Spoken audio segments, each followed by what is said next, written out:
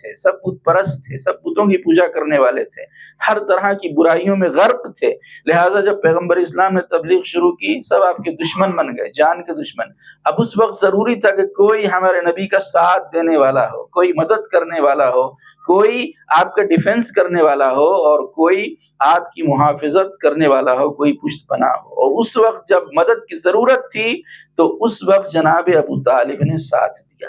جناب ابو طالب کا نام عمران تھا، لیکن ان کا لقب ہے ابو طالب، ان کا جو کنیت ہے وہ کیونکہ بڑے بیٹے کا نام طالب تھا اس لیے کنیت ہو گئی ابو طالب۔ تو یہ جناب ابو طالب تھے، لیکن یہ تاریخ کی مظلوم ترین شخصیت جناب ابو طالب ہیں، اس لیے کہ تاریخ میں بڑے بڑے کتاب لکھنے والوں نے ان کے بارے میں ایسا لکھا ہے کہ یہ اسلام نہیں لائے تھے، کلمہ نہیں پڑھا اور مسلمان نہیں ہوئے۔ بڑی کتابوں میں تاریخ کے ایسا لکھا ہے۔ لہٰذا آج ہم کچھ نمونے آپ کے سامنے پیش کرنا چاہتے ہیں کہ جس سے واضح ہو سکے کہ جناب ابو طالب کی عظمت کیسی تھی اور آپ کی شخصیت کیسی تھی۔ جب جناب پیغمبر اسلام کی ولادت ہوئی ہے تو باپ تھے نہیں، تو آپ کی کفالت کی ذمہ داری دادا جناب عبد المطلب کے اوپر آئی، اور جناب عبد المطلب نے آپ کو پالا اور پوسا، اور جب 8 سال کے ہو گئے ہمارے نبی، اور جناب عبد المطلب کی عمر اس وقت 120 سال تھی، تو 120 سال کی عمر میں جب انتقال کا وقت آیا جناب عبد المطلب کے جو دادا تھے پیغمبر اسلام کے، تو جناب عبد المطلب نے اپنے سارے بیٹوں کو بلایا، 10 بیٹے تھے، سارے کے سارے بیٹوں کو بلا کر بٹھایا، اور اپنی گود میں اپنے پوتے محمد کو یعنی ہمارے نبی کو بٹھایا کہ جو 8 سال کی عمر تھی ہمارے نبی کی، اور اس کے بعد جناب عبد المطلب نے اپنے تمام بیٹوں سے کہا کہ میں عنقریب دنیا سے رخصت ہونے والا ہوں، اور اللہ کی ایک عظیم امانت تمہارے سپرد کرنے والا ہوں، اور میں جس کے سپرد کروں وہ اپنی جان، اپنی مال اور اپنی اولاد سے زیادہ اس کا خیال رکھے اور اس سے محبت کرے۔ اور اس کے بعد آپ نے اپنے گود میں بیٹھے ہوئے اپنے پوتے محمد سے کہا کہ بیٹا محمد، اب تم اپنے ان تمام چچاؤں میں سے کسی ایک کو اپنی پرورش کے لیے چن لو۔ تو جب جناب عبد المطلب نے کہا تو پیغمبر اسلام نے اپنے تمام چچاؤں کی طرف دیکھا اور دادا کی گود سے اٹھے اور اپنے چچا جناب ابو طالب کی گود میں جا کر بیٹھ گئے۔ تو اب یہاں پر ایک جملہ آپ کے حوالے کر دیں کہ پوری دنیا کے مسلمان جس کے روضے پر جا کر کہیں یا نبی سلام علیکہ، اسے محمد مصطفیٰ کہتے ہیں، اور محمد جس آغوش کو اپنی تربیت کے لیے چن لیں انہیں آغوش ابو طالب کہتے ہیں۔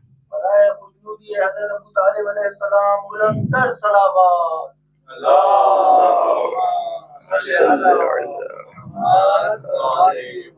شاعر نے بھی کہا کہ دی کا عاشق ہے تو پھر دشمن ایماں کیوں ہے، کیوں نہیں بولتا خاموش مسلمہ کیوں ہے، اور دیکھ کر گود ابو طالب کی بتاؤ مجھ کو، جب یہ کافر ہے تو آغوش میں قرآن کیوں ہے۔ اگر کافر ہیں تو آغوش میں قرآن کیوں ہے؟ آغوش میں قرآن کا رہنا یہ بتا رہا ہے کہ نعوذ باللہ خاکم بے دہن کی یہ حالت ایمان میں دنیا سے گئے، اور ہم یہ جملہ کہیں تو غلط نہ ہوگا کہ جناب ابو طالب کی پوری زندگی کا ایک سانس بھی ایمان سے خالی نہیں ہے۔ خدا پر ایمان اور توحید پر ایمان سے ایک سانس بھی جناب ابو طالب کی خالی نہیں ہے، پوری زندگی توحید اور خدا کے اوپر یہ ایمان رکھتے تھے۔ آپ سوچ رہے ہوں گے کہ کس طرح سے آپ یہ کہہ رہے ہیں، کیونکہ جب پیغمبر اسلام دین لائے ہی نہیں تھے تو کس دین کے اوپر تھے جناب ابو طالب اور جناب عبد المطلب جو پیغمبر اسلام کے فور فادرز تھے؟ اس وقت تو اسلام آیا نہیں تھا، تو کیا یہ کافر مشرک تھے؟ ایسا نہیں ہے، کافر و مشرک نہیں تھے، بلکہ پیغمبر اسلام کے جتنے فور فادرز ہیں وہ دین ابراہیمی کے اوپر تھے۔ اس وقت جناب ابراہیم کا دین چل رہا تھا جو الہی دین تھا، اسی کے اوپر تھے، اور اسی دین کے اوپر جناب عبد المطلب بھی تھے، جناب ابو طالب بھی اسی دین ابراہیمی کے اوپر تھے۔ تو یہ جناب ابو طالب ہیں کہ جنہوں نے پیغمبر اسلام کو پالا، پیغمبر اسلام کو پوسا، پیغمبر اسلام کو بڑا کیا۔ تو اب یہاں پر ایک سوال پیدا ہوتا ہے کہ جب یہ اتنے بڑے موحد تھے، اتنا بڑا کام انہوں نے کیا کہ آخر نبی کو پالا، تو آخر وجہ کیا ہے کہ لوگ دشمن کیوں بن گئے؟ پھر جناب ابو طالب کی شان میں گستاخیاں کیوں کی گئیں؟ تو اس کی وجہ صرف ایک ہے، اس کا کارن صرف ایک ہے، اور وجہ یہی ہے کہ اسی لیے تو زمانے نے ان کو چھوڑا ہے، اسی لیے تو زمانے نے ان کو چھوڑا ہے، انہی کے لال نے سارے بتوں کو توڑا ہے۔ محمد والے محمد صلوات۔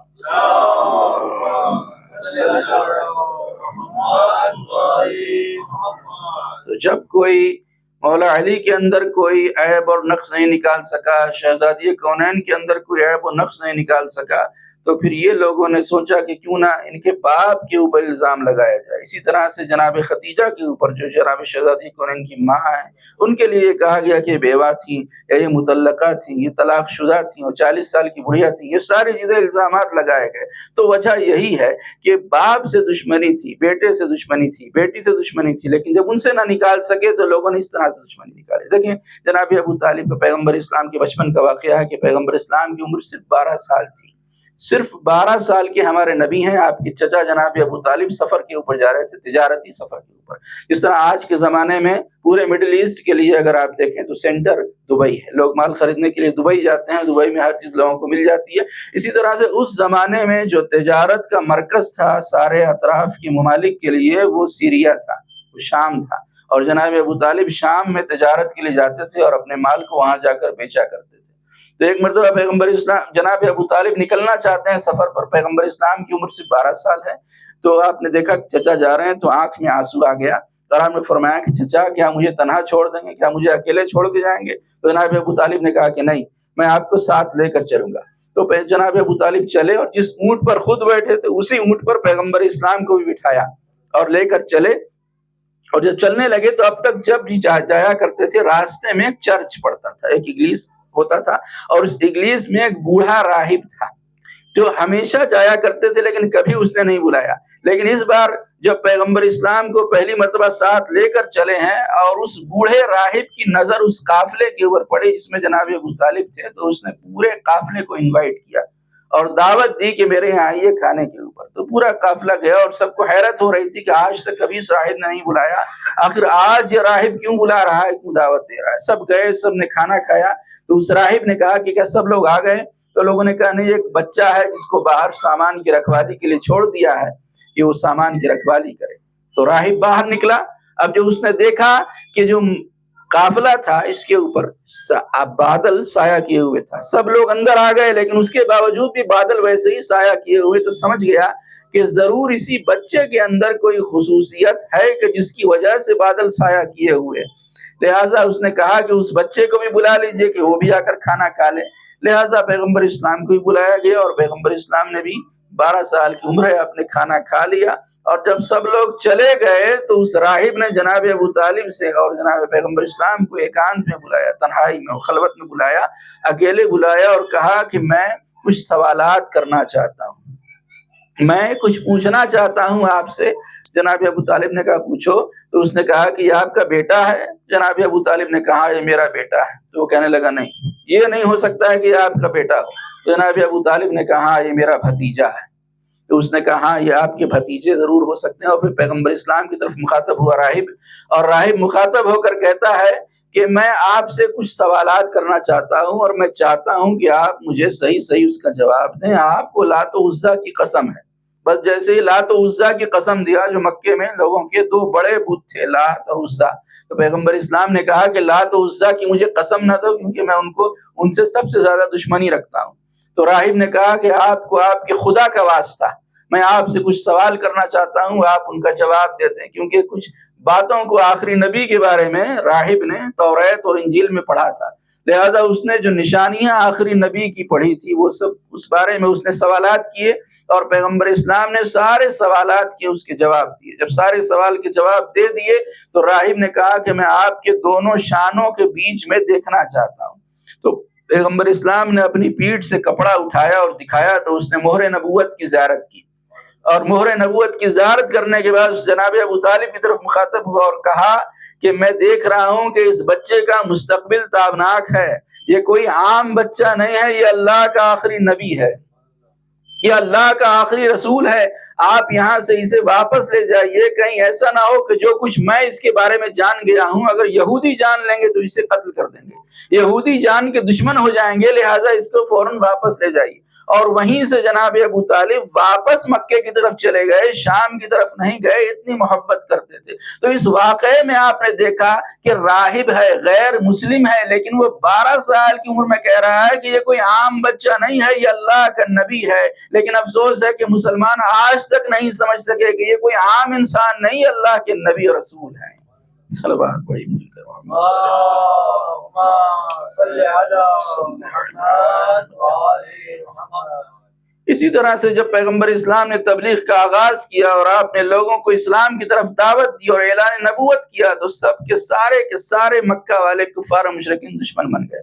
جب سب دشمن بن گئے تو ایک لوگوں نے اجتماع کیا اور سب جمع ہو کر جناب ابو طالب کے پاس آئے اور آ کر کہا کہ آپ ہمارے بزرگ ہیں، سردار مکہ ہیں، اس لیے ہم چاہتے ہیں کہ اپنے بھتیجے کو کہہ دیجئے کہ وہ اسلام کی جو تبلیغ کر رہے ہیں اس سے پیچھے ہٹ جائیں، رک جائیں، ورنہ پھر مشکلات کا سامنا کرنا پڑے گا۔ جناب ابو طالب نے کہا ٹھیک ہے، وہ لوگ چلے گئے جناب ابو طالب۔ اس کے بعد پیغمبر اسلام سے انہوں نے کہا، اور پھر کچھ دنوں تک تبلیغ جب کرتے رہے تو اور باتیں لوگوں میں پھیلتی رہیں کہ ابو طالب کا بھتیجا ایک نیا دین لایا ہے، اور دن بدن لوگ اس کے گرویدہ ہوتے جا رہے ہیں، لوگ کلمہ پڑھ رہے ہیں، لوگ مسلمان ہو رہے ہیں۔ جب لوگوں میں اور بات پھیلی تو دوبارہ لوگ آئے جناب ابو طالب کے پاس اور آ کر کہا کہ اپنے بھتیجے سے کہہ دیجئے کہ وہ اسلام کی جو تبلیغ کر رہے ہیں اس سے رک جائیں، ورنہ ہم ان سے جنگ کرنے کے لیے آ جائیں گے، ہم ان کے ساتھ جنگ کریں گے۔ تو جناب ابو طالب نے کہا ٹھیک ہے۔ جب لوگ چلے گئے تو پیغمبر اسلام جب آئے تو جناب ابو طالب نے کہا کہ ایسے ایسے کفار و مشرکین آئے تھے اور وہ کہہ رہے تھے کہ اسلام کی تبلیغ چھوڑ دو ورنہ ہم جنگ کریں گے۔ تو پیغمبر اسلام نے اس وقت تاریخی جملہ کہا جو آج بھی تاریخ کی پیشانی پر جھومر کی طرح لٹک رہا ہے۔ آپ نے فرمایا کہ چچا اگر وہ آئیں تو ان سے کہہ دیجئے گا کہ اگر میرے ایک ہاتھ میں سورج رکھ دیں اور دوسرے ہاتھ میں چاند رکھ دیں اور مجھ سے کہیں کہ اسلام کی تبلیغ چھوڑ دو تو یہ ممکن نہیں ہے۔ میں اسلام کی تبلیغ سے دستبردار نہیں ہوں گا، میں پیچھے نہیں ہٹوں گا، اگرچہ مجھے سورج اور چاند ہی کیوں نہ دے دیں۔ تو جناب ابو طالب نے کہا کہ بیٹا اگر ایسی بات ہے تو خدا کی قسم میں زندگی کی آخری سانس تک تمہاری مدد کروں گا، تمہاری ہدایت، تمہاری نصرت کروں گا کہ جو کچھ پیغام اللہ کی طرف سے تمہیں دیا گیا ہے وہ لوگوں تک پہنچا دو، میں اس میں تمہاری مدد کروں گا۔ اور وہی ہوا جو وعدہ جناب ابو طالب نے کیا تھا ویسا ہی ہوا، اور پوری زندگی جناب ابو طالب مدد کرتے رہے۔ اس طرح سے جناب ابو طالب اپنے بھتیجے کو اور پیغمبر اسلام کو چاہتے تھے کہ جب شیب ابو طالب میں 3 سال تک سوشل بائیکاٹ کر دیا گیا تھا اس وقت جناب ابو طالب بستر بدل دیتے تھے پیغمبر اسلام کا۔ پیغمبر اسلام جہاں سوتے تھے وہاں پر اپنے بیٹے علی کو، کبھی طالب کو، کبھی عقیل کو سلا دیا کرتے تاکہ اگر دشمن حملہ کرے تو میرے بیٹے مر جائیں لیکن اللہ کے رسول کی جان بچ جائے۔ جب گھر میں دسترخوان لگتا ہے تو کھانے کے لیے پہلے اپنے بیٹوں کو نہیں کھلاتے ہیں بلکہ پہلا لقمہ اپنے بھتیجے کے منہ میں جناب ابو طالب ڈالتے ہیں۔ اس طرح سے جناب ابو طالب نے پیغمبر اسلام کی نگہداشت کی ہے، اور یہی یہ جو آج جو کفر کے اور شرک کے اور جناب ابو طالب کے اوپر جو کوئی الزامات لگائے گئے ہیں یہ صرف آج ہی نہیں اس زمانے میں بھی تھا۔ اس لیے روایت میں ملتا ہے کہ ایک مرتبہ ایک شامی، شام کا رہنے والا، آپ جانتے ہیں کہ شام کے لوگ کیسے پروپیگنڈے میں آئے ہوئے ہیں اور کس طرح سے ان کی جو سوچ ہے اور جو ان کی وچار دھارا ہے بالکل بدلی ہوئی ہے شام کی اہل بیت کے متعلق شامیوں کی، کیونکہ ان کو ایسا پروپیگنڈا کیا گیا ہے۔ تو شام سے آیا تھا تو مولا علی کو دیکھا تو کہنے لگا کہ میں نے سنا ہے کہ آپ کے باپ نے کلمہ نہیں پڑھا اور وہ اسلام نہیں لائے اور وہ حالت کفر و شرک میں دنیا سے گئے۔ تو ایک مرتبہ جب مولا علی نے سنا تو آپ کا چہرہ غصے سرخ ہو گیا اور آپ نے فرمایا خاموش خاموش، خدا تیرا برا کرے، محمد کو نبی بنانے والے کی قسم اگر میرا باپ ابو طالب پوری دنیا کے لوگوں کی شفاعت کریں تو اللہ ان کی شفاعت کو قبول کرے گا۔ کیا یہ ممکن ہے؟ محمد صلوات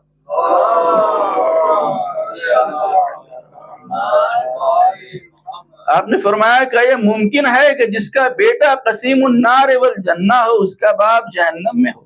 کیا یہ ممکن ہے؟ اسی طرح سے 5ویں امام کے لیے ملتا ہے کہ جب ایک آدمی آیا اور آنے کے بعد کیا میں نے سنا ہے کہ آپ کے جد نے کلمہ نہیں پڑھا، تو سنیے 5ویں امام نے کیا جواب دیا، کیا تاریخی جواب 5ویں امام نے دیا۔ آپ نے فرمایا کہ اگر میرے جد کے ایمان کے متعلق سوال کر رہا ہے تو سن، اگر پوری دنیا میں جتنے لوگ ہیں ساری دنیا کے لوگوں کا ایمان ترازو کے ایک پلے میں رکھا جائے اور میرے جد ابو طالب کا ایمان ترازو کے دوسرے پلے میں رکھا جائے تو میرے جد ابو طالب کے ایمان کا پلہ بھاری ہوگا، پوری دنیا کے ایمان کا پلہ ہلکا ہوگا۔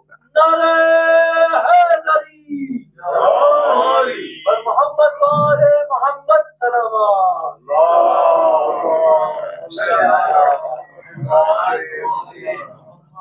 اب اس سے بڑھ کر ایمان جناب ابو طالب کیا ہوگا کہ آپ دیکھیے جب کسی کا نکاح ہوتا ہے تو ہر مذہب والا چاہتا ہے کہ اپنے مذہب کے بڑے دھرم گرو سے نکاح پڑھوائے، ہے یا نہیں؟ ہر ایک انسان چاہتا ہے کسی اچھی عالم سے نکاح پڑھوائے۔ ہر ہندو ہے تو اپنے مذہب کے پنڈت کو بلائے گا، کرسچن ہے تو پوپ کو بلائے گا، مسلمان ہے تو کسی مولانا کسی عالم کو بلائیں گے۔ اب دیکھیے نکاح کا موقع ہے کس کا؟ ہمارے آخری نبی کا، وہ جو پوری کائنات میں سب سے افضل ہیں، سب سے بہتر ہیں، سب سے برتر ہیں۔ تو جب پیغمبر کی نکاح کا موقع آیا تو اللہ نے ایک نظر پوری کائنات پر ڈالی، اور اللہ کی نگاہ انتخاب جس پر رکی اس کا نام ہے نامی، اور اس میں گرامی ابو طالب۔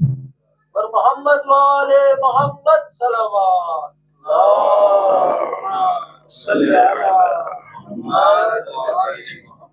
جب نکاح کا موقع آیا ہمارے نبی کا تو ایک مرتبہ پیغمبر اسلام نے یمین نظر فنظر یمینا و شمالا، داہنے دیکھا اور بائیں دیکھا اور کہا اینا اینا عمی ابی طالب، میرے چچا ابو طالب کہاں ہے، میرے چچا ابو طالب کہاں ہے۔ لہٰذا جناب ابو طالب آئے اور صیغہ نکاح اور خطبہ نکاح جناب ابو طالب نے پڑھا ہے۔ جناب ابو طالب نے نکاح کا صیغہ پڑھا اور اس طرح سے آپ نے خطبے کا آغاز کیا کہ الحمدللہ الذی جعلنا من ذریت ابراہیم الخلیل، میں اس خدا کا شکر ادا کرتا ہوں جس نے ہمیں ابراہیم خلیل کی ذریت میں رکھا۔ جناب ابو طالب کیا کہہ رہے ہیں؟ الحمدللہ، ابھی تو قرآن نازل ہی نہیں ہوا، شادی 25 سال کی عمر میں ہو رہی ہے پیغمبر اسلام کی، اعلان نبوت 40 سال میں کریں گے، یعنی 15 سال ابھی قرآن کو نازل ہونے میں دیر ہے، لیکن جناب ابو طالب کہہ رہے ہیں الحمدللہ۔ تو اب دو ہی باتیں ماننا ہوگی، یا ابو طالب اس کا نام ہے جو زمین پر بیٹھ کر لوح محفوظ کی تلاوت کر رہا تھا، یا یہ مانو کہ ابو طالب اس کا نام ہے جس کے دہن سے جملے نکلتے گئے خدا قرآن بناتا گیا۔ محمد والے محمد صلوات۔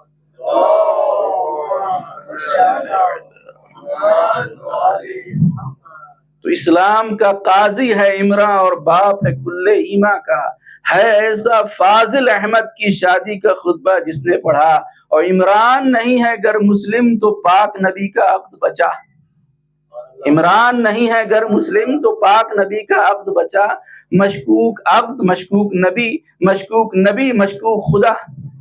آدم سے جناب عیسیٰ تک ہر ایک کی کمائی جاتی ہے، احمد کی نبوت جاتی ہے، خالق کی خدائی جاتی ہے۔ تو اگر ان کا نکاح صحیح نہ ہو تو خدائی کے اوپر بھی حرف آ جائے گا، لہٰذا ممکن ہی نہیں ہے۔ جو الزامات لگائے گئے ہیں وہ دشمنی میں ہے، وہ بغض میں ہے، وہ حسد میں ہے۔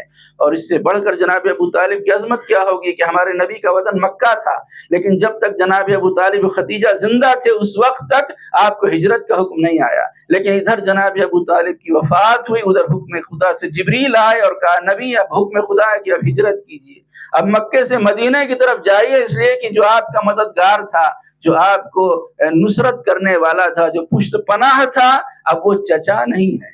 لہٰذا پیغمبر اسلام نے ہجرت کی مکے سے مدینہ کی طرف اس وقت جب آپ کے چچا دنیا سے رخصت ہو گئے۔ اور دیکھیں پیغمبر اسلام کو کتنا بڑا غم ہوا تھا چچا کے انتقال کا، کہ ایک دن نہیں، 2 دن نہیں، 2 مہینہ نہیں، بلکہ پورے سال آپ نے غم منایا۔ پورے سال ہمارے نبی نے وہ پورا سال غم منایا، اور اس پورے سال کا جب جناب ابو طالب کی وفات ہوئی سے نام دیا عام الحزن، یعنی یہ غم کا سال ہے، یہ غم کا سال ہے۔ اور اس طرح جب جناب ابو طالب کی وفات ہوئی اور آپ کا انتقال ہوا ہے، ایک مرتبہ مولا علی روتے ہوئے پیغمبر اسلام کی خدمت میں آئے، اور آنے کے بعد کہا یا رسول اللہ میرے بابا کا انتقال ہو گیا۔ بس جیسے ہی پیغمبر اسلام نے سنا کہ چچا کا انتقال ہو گیا، پیغمبر اسلام کی آنکھ میں آنسو آ گئے، اور آپ نے جملہ فرمایا کہ یا علی میں غسل دوں گا، میں کفن دوں گا، اور نماز جنازہ بھی میں پڑھاؤں گا۔ خود پیغمبر اسلام نے غسل دیا، خود پیغمبر اسلام نے کفن دیا، اور نماز جنازہ کا حکم اس سے پہلے تھا ہی نہیں تاریخ میں۔ اگر آپ دیکھیے تو یہ جب جناب ابو طالب کا انتقال ہوا اور وفات آئی تو حکم آیا کہ نبی نماز جنازہ پڑھائیے۔ اب پیغمبر اسلام نے ان کے توحید کی گواہی دی، ان کی نبوت کی گواہی خود آخری نبی نے دی ہے۔ پیغمبر اسلام نے نماز جنازہ پڑھائی۔ پیغمبر اسلام یہ جناب ابو طالب کا جنازہ ہے جو ایک طرف سے اللہ کا نبی نبی اٹھائے ہے، ایک طرف سے اللہ کا ولی اٹھائے ہے، اور اس طرح سے پیغمبر اسلام اور مولا کائنات جناب ابو طالب کا جنازہ لے کر چلے ہیں۔ جناب ابو طالب کی قربانیوں کو اگر آپ دیکھنا چاہتے ہیں تو کربلا کے میدان میں دیکھیے، یہ کربلا میں جتنے بھی شہید ہیں یہ کوئی اور نہیں ہے، یہ خون ابو طالب کا صدقہ ہے۔ یہ سب کے سب بنی ہاشم بنی ابی طالب ہیں، یہ سب کے سب اولاد ابو طالب ہیں۔ اگر سید الشہداء کے گلے پر شمد کا کند خنجر چل رہا ہے تو یہ حسین کوئی اور نہیں ہے، یہ ابو طالب کے ہی تو پوتے ہیں۔ اگر علی اکبر کے سینے پر برچی لگ رہی ہے تو علی اکبر کوئی اور نہیں ہے، یہ ابو طالب کے لال ہیں، ابو طالب کا خون ہے۔ اگر 6 مہینے کے علی اصغر کے گلے پر ہرمرا کا تیر لگ رہا ہے تو یہ کوئی اور نہیں ہے، یہ فرزند ابو طالب ہے، ان کی رگوں میں خون ابو طالب ہے۔ اسی طرح سے اگر مدینے میں دیکھیں شہزادی کونین کے اوپر دروازہ گرایا گیا، محسن کی شہادت ہوئی تو سیدہ کون ہے؟ ابو طالب کی بہو ہیں، اسلام کی پہلی شہیدہ، راہ ولایت کی پہلی مدافعہ بن کر یہ ابو طالب کی بہو ہیں کہ جو اسلام کے لیے، جو دین کے لیے، جو ولایت امیر المومنین کے لیے اپنی جان دے رہی اور آواز دے رہی ہیں۔ سبت علیہ مصائب لو انہا سبت علی الایام سرنا لیالیا، جس طرح سے مدینے میں آگ لگائی گئی دروازے پر، یہی وہ آگ ہے کہ جو کربلا میں خیموں میں لگائی گئی، یہاں آگ لگائی گئی اور وہاں پانی سے محروم رکھا گیا۔ ہاں 4 برس کی سکینہ ہے کہ جب خیموں میں آگ لگی، ایک مرتبہ سکینہ کے کرتے میں آگ لگ گئی اور مقتل کی طرف بڑھی۔ جیسے ہی راوی کہتا ہے کہ میں نے دیکھا کہ ایک بچی مقتل کی طرف بڑھی جس کے کرتے میں آگ لگی ہوئی تھی، تو میں آگے گیا اور میں نے کہا لاؤ میں بجھا دوں۔ جب میں نے کرتے کی آگ بجھائی تو ایک مرتبہ بچی نے کہا شیخ جہاں تو نے میرے کرتے کی آگ بجھا دی وہیں مجھے بتا دے کہ میرے آقا میرے دادا علی مرتضیٰ کا مزار کہاں ہے؟ کہتا ہے بی بی جا کر نجف جا کر کیا کرو گی؟ ایک مرتبہ سکینہ نے کہا نجف میں کائنات کی مشکل کشا میرے دادا کا مزار ہے، میں جاؤں گی اور جا کر ان مصائب کی فریاد کروں گی کہ دادا آئیے اور آ کر دیکھیے کس طریقے سے کربلا میں ہمارے خیموں کو جلا دیا گیا۔ انا للہ و انا الیہ راجعون بذنب قضائہ و تسلیم الامر وسيعلم الذين ظلموا إياهم ينقلبون یا حسین یا حسین